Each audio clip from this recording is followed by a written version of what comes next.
This is a 72 Gibson EB4L. Well, it was a 72 Gibson EB4L. We'll go into it. I bought this bass, I'm going to say I got this bass probably about, what, 3 or 4 years? No, longer than that. It was around COVID. That's when it was. It was COVID time. It had a lot of wrong things going on for it, but then again, it had a lot of good things because it was already cut. It had a Model 1 DiMarzio pickup up by the bridge, and these controls were really carefully put in. It would have probably just had these two right here, and then it would have been a selector switch over here that would have played with the configuration of this pickup. This pickup has 4 separate coils in it. Nevertheless, the special thing about this bass is that it's actually a 33.5. It's actually the scale of a Rick. So what was done was the scale was, why do I keep saying scale? Oh my God, I don't know. The scale was actually shortened. And I don't know, I just love that Rick scale. And I love going between the short and the, well, they could say it's a medium long scale. The only really long scale bass that I have these days is the Ronaldo. But so anyway, don't get off track over here. So this pickup is a Curtis Novak Bisonic pickup underneath a 70s and with the Gibson embossed cover that says Gibson on it. It's a very rare cover. It's got the 2 heavy pickup rings. You know, the ones that would have been on the like an EB 70s EBO or EB3 bass. So I found the other ring for that. But it has a, now let me see if I can get this right. Mikasa ebony fingerboard. The board is super thick. So with the problem with these basses, and you got to follow the story, is that when they built these basses, they were all over the place, the neck angles. The neck angle technically is on, but you would never be able to get the action low enough in a normal fashion of play, and especially the action that I use these days is low, and you would never be able to get it. And the neck was pencil thin, so when the fingerboard actually fell off this. It was one less amount of work that had to be done. The neck shaft itself is so thin. So basically, without having to pull the neck, what he did was he set this fingerboard up where he thickened it up down here.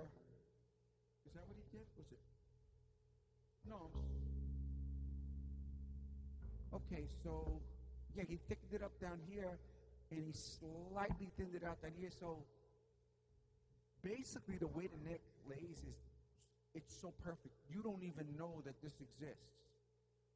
You have no clue that this exists.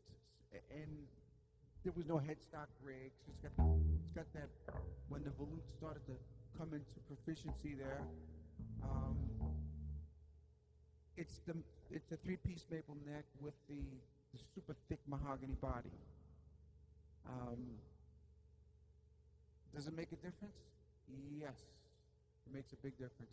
But the thing is that as thick as this fingerboard is, it makes this bass just so comfortable. It's so at home to play. When you're sitting here and you're looking down this neck, it's just so, I don't know how to describe it.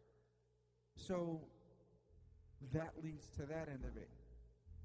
So this would have normally had a 2-point bridge to it, but to reduce the scale, it actually worked out well with this hip shot bridge, because what he did was he cut out the piece that he routed out here and placed it over here, and then the rest of this covered it, so that if you take this off, it doesn't look like anything happened.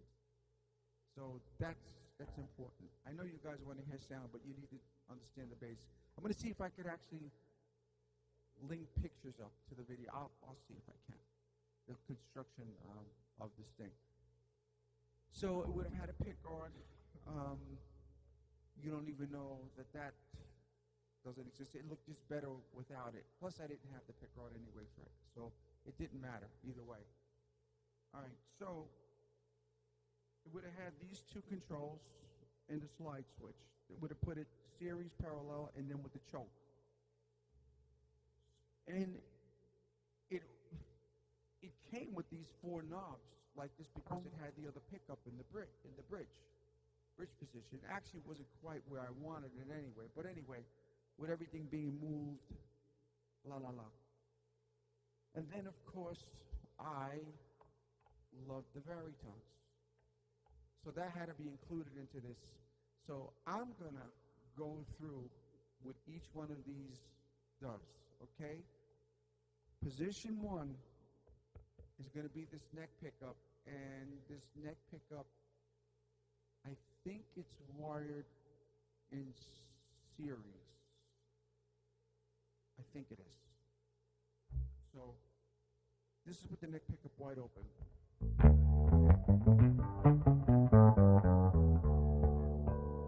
Very woody.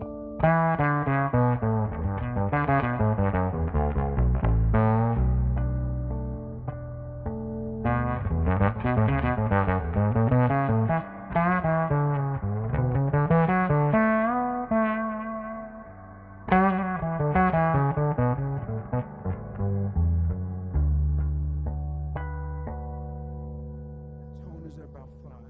Tone all the way off.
now it's basically laid out how an EB3 would be.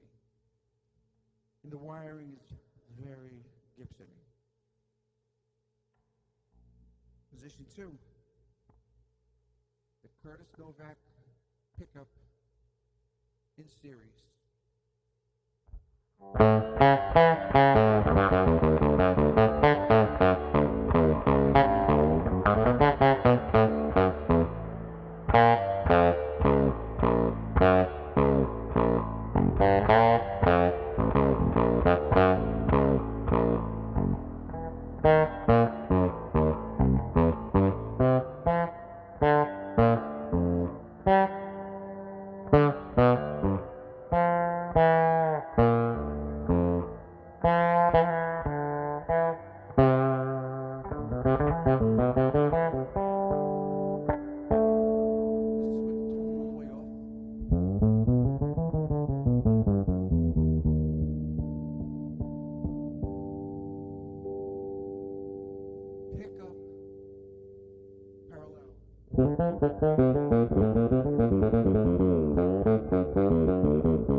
I use it there. This puts both pickups on. It would be different from an EB3 because this would be both pickups on with the neck pickup with a choke on it. I kind of wanted it wired that way, but I don't know. It just didn't work out that way. So here's this. I think this is in. I don't know. This is series or parallel. Either way.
Now, this position, right here, back to the bridge pickup, but there's a capacitor that seems to work well with it in parallel. Listen.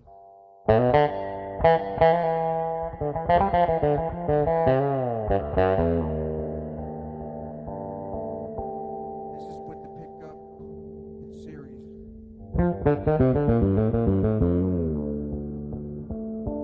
Now if we put it back to 2, the pickup in series, and with the tone white on.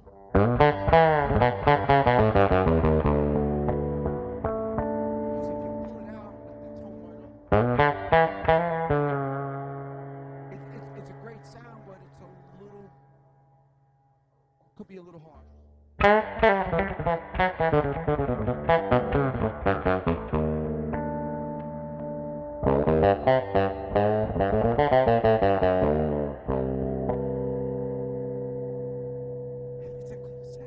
Remember, I always told you I like the basses to honk, so I can make it honk in a different way, kind of get that jazz bass thing going, etc. So, if you notice, I don't have whole pieces in the middle because they're there for decoration and they got in my way. There's a coil here and a coil here. So, push this back in series mode. Now, let me see what the difference is here. This is out of phase.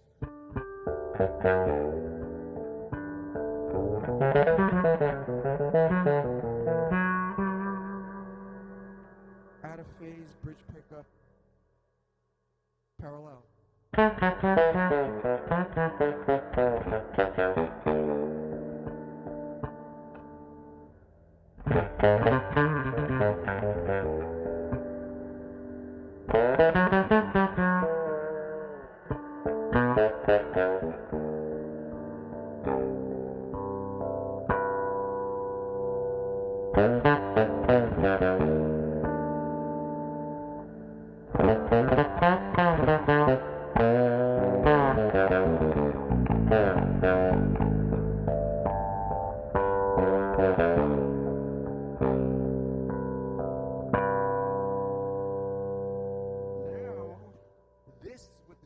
Choke on.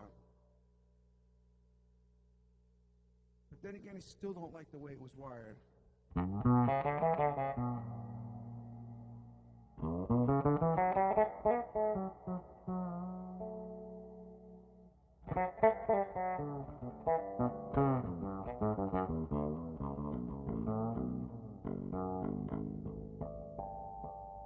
Because the choke, actually, I wanted it wired on the neck pickup. I will go back in there when I have the patience, and I will do it. So that's how this bass works. My favorite position is 2.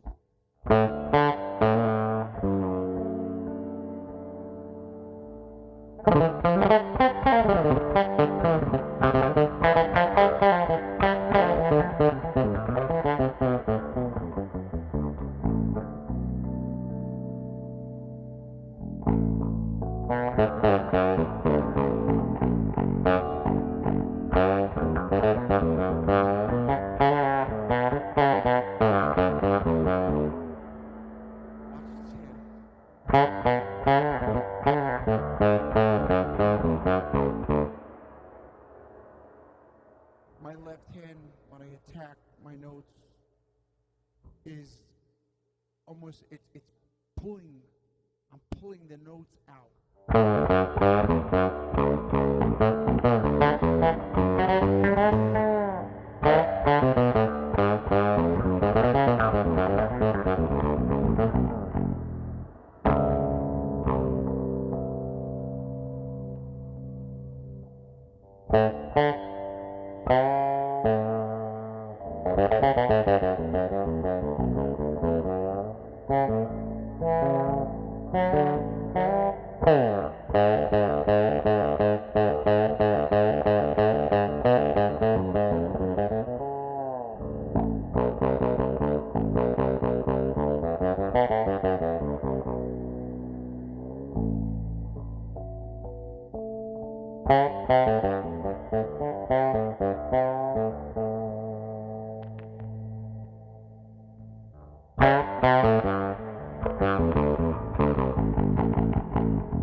I'm actually liking this. Okay, so let me explain why this works with these different value, because it has different value capacitors in it. So if you have a pickup of less output, it likes a slightly more resistance. That's why with the capacitance. That's why when I have it in, when I'm running it in series in this mode.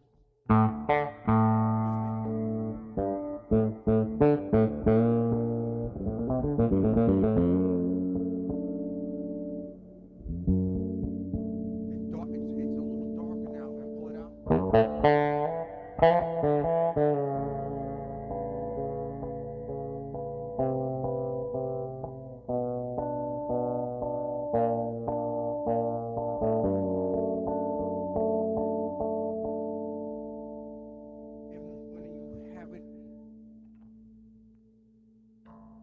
In its series mode, it likes the capacitance around like 0.010, 0.015, and then you can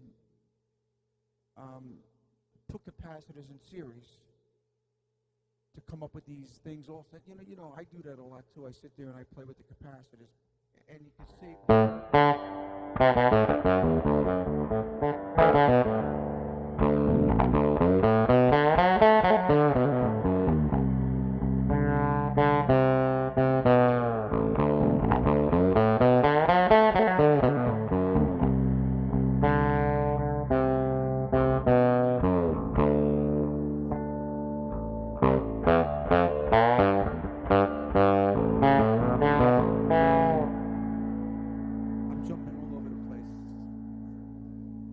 It's kind of like a lesson, is because as you see, is like knowing melodies and knowing harmonies, and this is when I play. Like this Sunday, I'll play in the church band this Sunday. But the thing is that I kind of orchestrate stuff. So it's like, yeah, you could have your two guitars, but there's a lot of other stuff going on in these songs, and it's only a small unit. And it's like, by me having the way to always think big. I'm always thinking big, like what can I do to make it better, and yet complement the singing, and I will be singing, of course, in there. But it's like I'm always looking like this instrument is like, I'm always playing like kind of in an orchestrated way, with my fills and stuff.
there's a lot. I'm sorry if I'm jumping over because I get excited.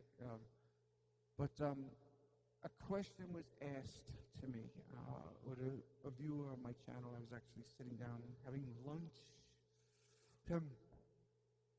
As a subscriber, and he's an artist too, but with drawing and stuff. And we're sitting down and having this great conversation. He knows who I am if he's watching the video. And asked me, like, the stuff that I do on the looper is pre-planned. It's like, no. All of a sudden, I might throw and then something just comes to my head. I'll loop it, and then something else will come to my head. I'll loop it, and something else. Well, this comes from my days of playing in these three-piece bands, improvising. And for the fact is that I really never learned how to play bass. I learned music. I didn't learn from a bass teacher. That's the truth. And it's the truth. And by learning and understanding music is how I got myself to the point. I was always saying, why do I need to learn these chord spellings? Why do I need this? Why do I need that? And then he would make me take solos over the chord changes and stuff. You know, I was playing up.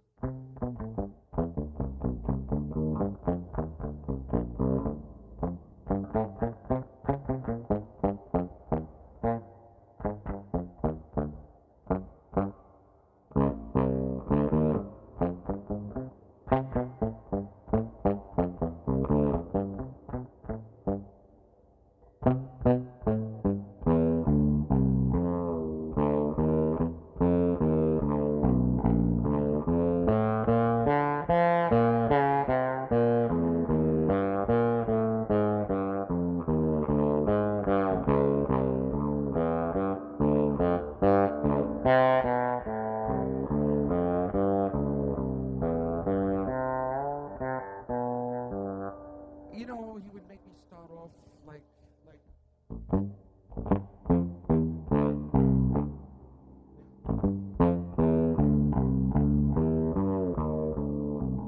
connect the notes.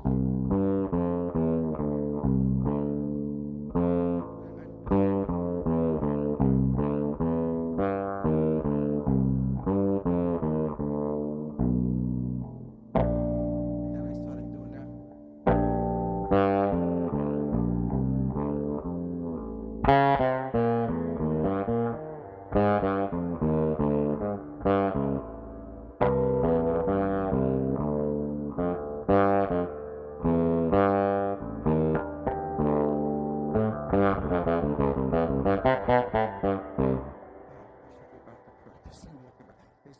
I did so many walking bass lines.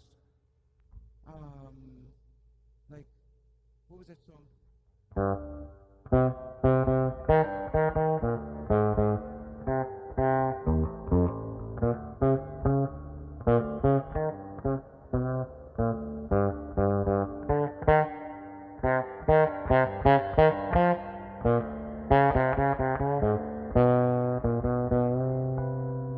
remember the melody. So I would be doing.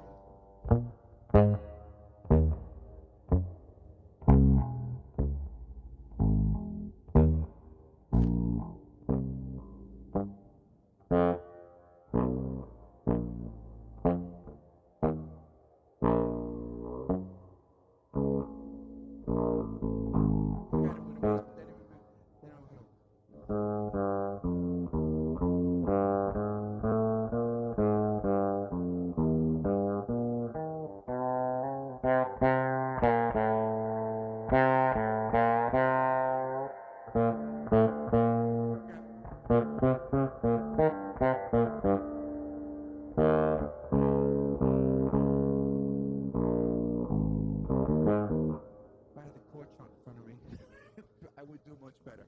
That was another thing too, and having those chord charts in front of me all the time. But you know what? I'm not afraid to sit here and do this and bloop up and whatever, because you know what? It's a lesson to be learned, because I'm using memory right now. Another one.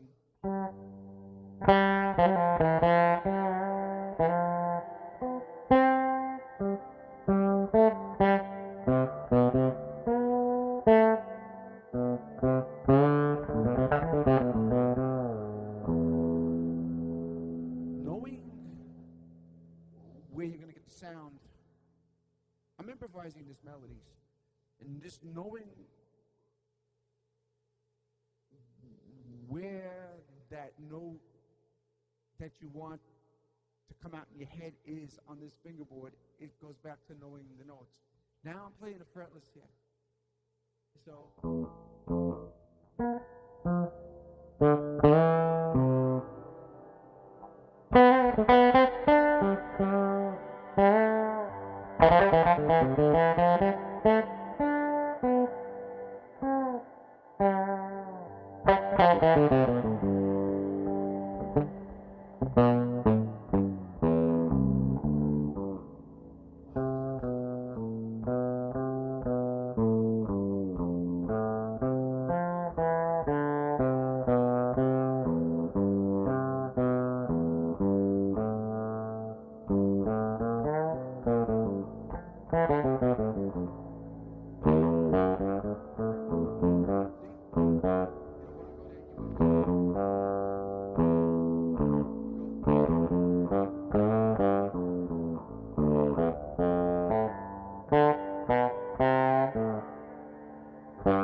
things that he did.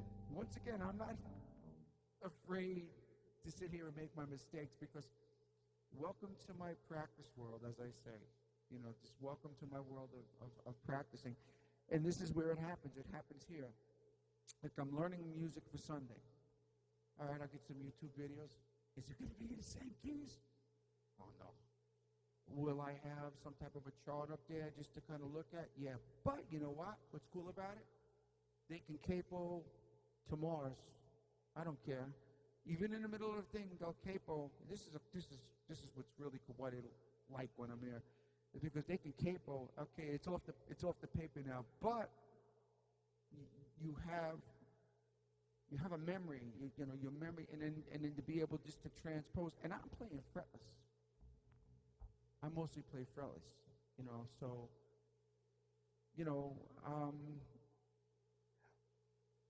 One of the things of being an improviser, coming from the school that I come from, and everybody knows what the school is, and it's on my wall right there. The cream, and then all that jazz stuff, and that I was fortunate to be around classical music and opera singing and flamenco guitars, and I had that experience, And when I played trumpet, I used to come back learning, playing. I used to go to the lesson, not doing my lesson, but playing Al Hurt stuff on the trumpet.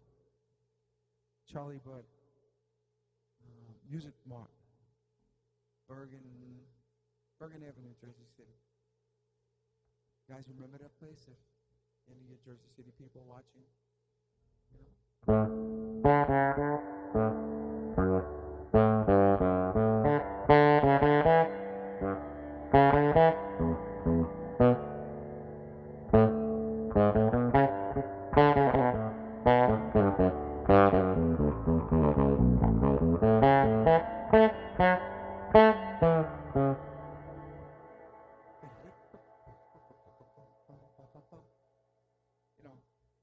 Yeah, okay, so I'm making mistakes, but you know what? If I want to sit down and learn that right, I'm going to sit down and I'm going to practice that. I'm going to learn it right. I'm going to get it down with down in muscle memory, and then I'll move it all over the fingerboard.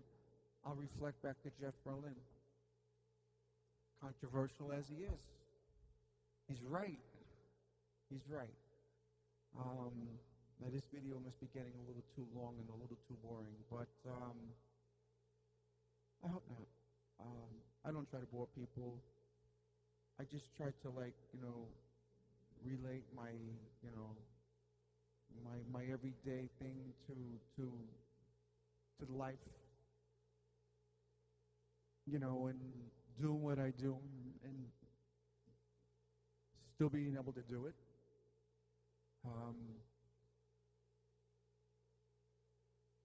And enjoying it, and hopefully who's ever watching these videos, which I hope will increase, learns something.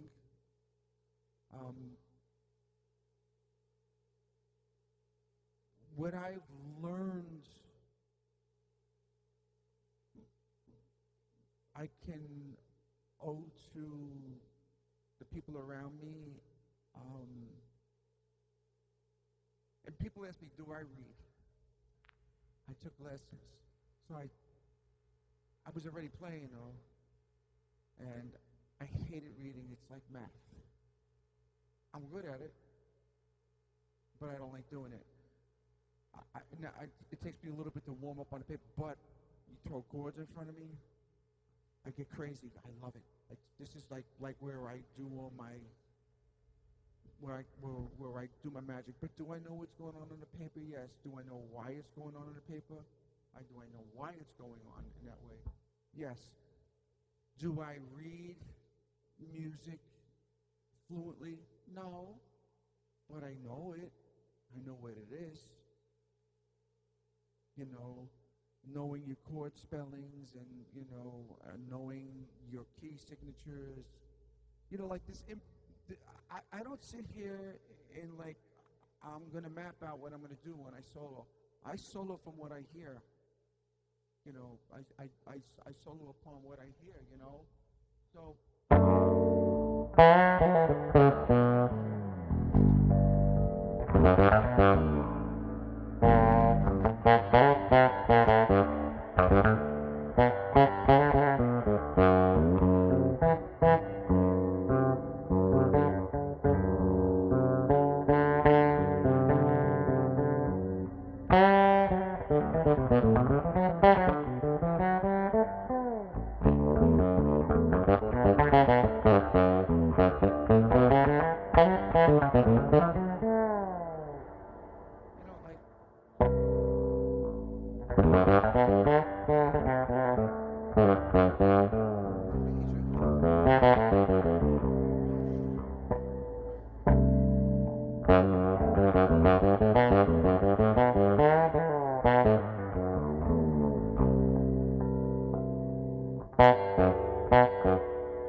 F sharp. So I can play this much.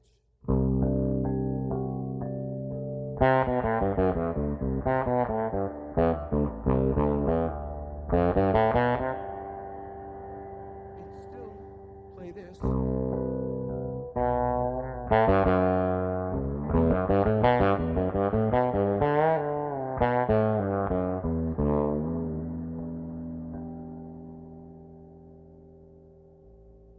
The diminished will fit.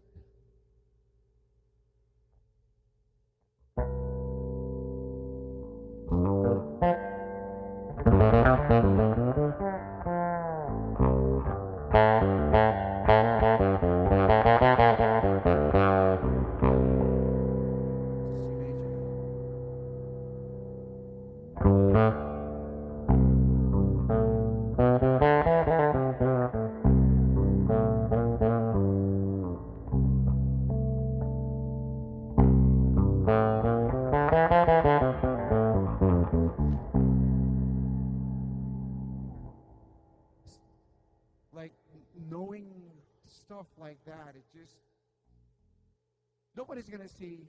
Well, this is how you solo over this. Listen to me. You get the idea.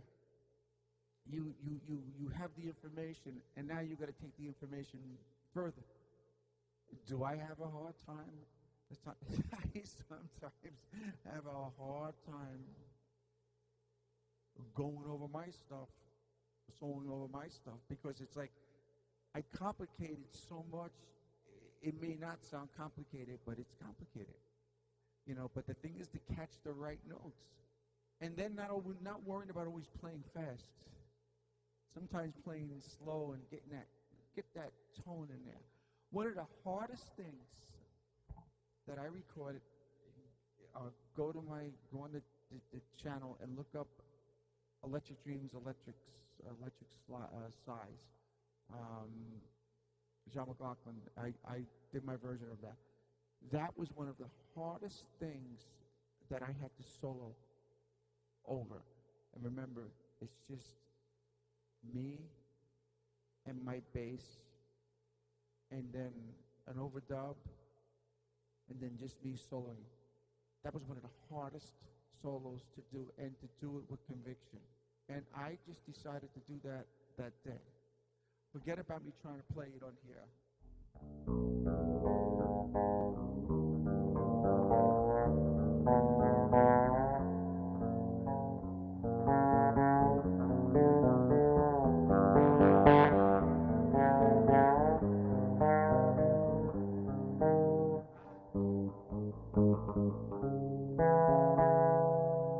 I should sit there and practice it one of these days on the fretless and learning. You know, I see these guys playing all these fantastic chords on the fretless bass.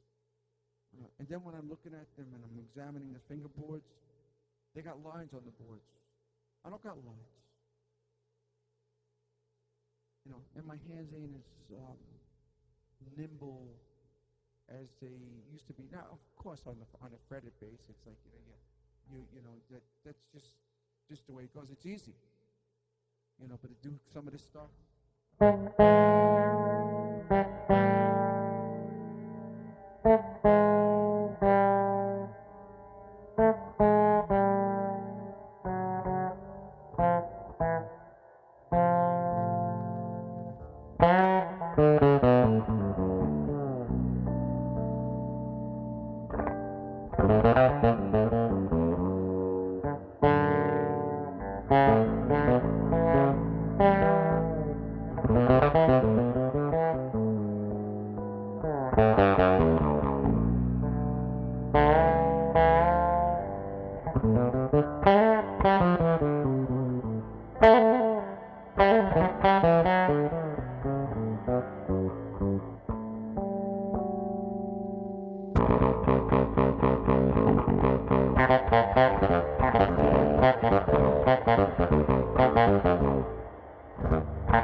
Like hearing from when I was a kid. Once again, this is